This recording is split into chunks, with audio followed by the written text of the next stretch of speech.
నమస్కారం. నాయకులు, కార్యకర్తలు, ప్రజలకు నా ముఖ్యమైనటువంటి విజ్ఞప్తి ఏమిటంటే, నేను మళ్ళా త్వరలోనే ఈ ప్రజాహిత కార్యక్రమాలకు రావడం జరుగుతుంది.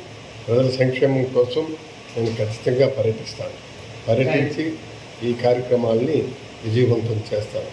అది నా డ్యూటీ, అది నా ధర్మం.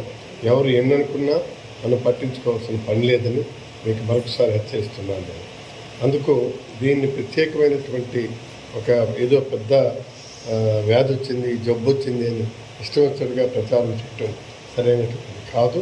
కాబట్టి నేను సోమవారం నుంచి మరలా మన ప్రభుత్వ కార్యక్రమాలకి యథాతథంగా హాజరవుతాను. నమస్కారం.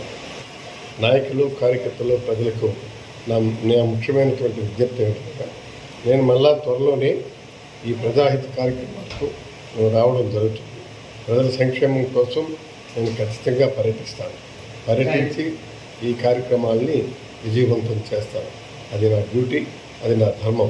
ఎవరు ఎన్ననుకున్నా నన్ను పట్టించుకోవాల్సిన పని లేదని మీకు మరొకసారి హెచ్చరిస్తున్నాను. నేను అందుకు దీన్ని ప్రత్యేకమైనటువంటి ఏదో పెద్ద వ్యాధి వచ్చింది, జబ్బు వచ్చింది అని ఇష్టం వచ్చినట్టుగా ప్రచారం చేయటం సరైనటువంటి కాదు. కాబట్టి నేను సోమవారం నుంచి మరలా మన ప్రభుత్వ కార్యక్రమాలకి యథాతథంగా హాజరవుతాను.